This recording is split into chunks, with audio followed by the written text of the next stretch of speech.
Hi ಸ್ನೇಹಿತರೆ, ನೀವು ನೋಡೋ ಈ ಹಿಮದ ತುಂಡು ಲಕ್ಷಾಂತರ ವರ್ಷಗಳ ಹಿಂದಿನ ಭೂಮಿಯ ಕತೆ ಹೇಳಬಹುದು ಅಂದರೆ ನಂಬ್ತೀರಾ? ನಮಗೆ ಹಿಮ ಅಂದರೆ ತಣ್ಣನೆ ನೀರು, ಆದರೆ ವಿಜ್ಞಾನಿಗಳಿಗೆ ಹಿಮ ಅಂದರೆ ಭೂಮಿಯ ಡೈರಿ, ಭೂಮಿಯ ಮೆಮೊರಿ. ಅಟ್ಲಾಂಟಿಕಾ ಮತ್ತು ಗ್ರೀನ್ಲ್ಯಾಂಡ್ನಲ್ಲಿ ಪ್ರತಿ ವರ್ಷ ಬೀಳುವ ಹಿಮ ಒಂದೊಂದು ಪದರವಾಗಿ ಜಮೆಯಾಗುತ್ತದೆ. ಈ ಹಿಮದೊಳಗೆ ಆ ಕಾಲದ ಗಾಳಿ, ಧೂಳು, ಕಾರ್ಬನ್ ಡೈಆಕ್ಸೈಡ್, ಜ್ವಾಲಾಮುಖಿ ಸ್ಫೋಟದ ಗುರುತುಗಳು ಎಲ್ಲವೂ ಸೆರೆಯಾಗಿರುತ್ತದೆ. ವಿಜ್ಞಾನಿಗಳು ಇದನ್ನು ಐಸ್ ಕೋರ್ಸ್ ಅಂತ ಕರೀತಾರೆ.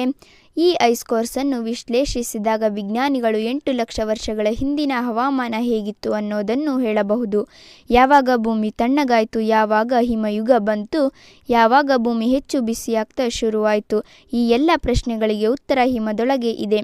ಅತ್ಯಂತ ಆಶ್ಚರ್ಯದ ಸಂಗತಿ ಅಂದರೆ ಆ ಹಿಮದೊಳಗೆ ಸೆರೆಯಾಗಿರುವ ಗಾಳಿ ನಾವು ಉಸಿರಾಡೋ ಗಾಳಿಗಿಂತ ತುಂಬ ಶುದ್ಧವಾಗಿದೆ. ಇವತ್ತು ನಾವು ಮಾಡ್ತಿರೋ ಮಾಲಿನ್ಯ ಭವಿಷ್ಯದಲ್ಲಿ ಹಿಮದೊಳಗೆ ಸೆರೆಯಾಗಿ ಮುಂದಿನ ಪೀಳಿಗೆಗೆ ಸಾಕ್ಷಿಯಾಗಿ ಉಳಿಯುತ್ತದೆ. ಭೂಮಿ ನಮ್ಮ ಪ್ರತಿಯೊಂದು ಕೆಲಸವನ್ನು ಮರೆಯಲ್ಲ. ನಾವು ಪ್ರಕೃತಿಗೆ ಏನು ಕೊಡ್ತೀವೋ ಅದೇ ನಮಗೆ ಹಿಂತಿರುಗಿ ಬರ್ತದೆ.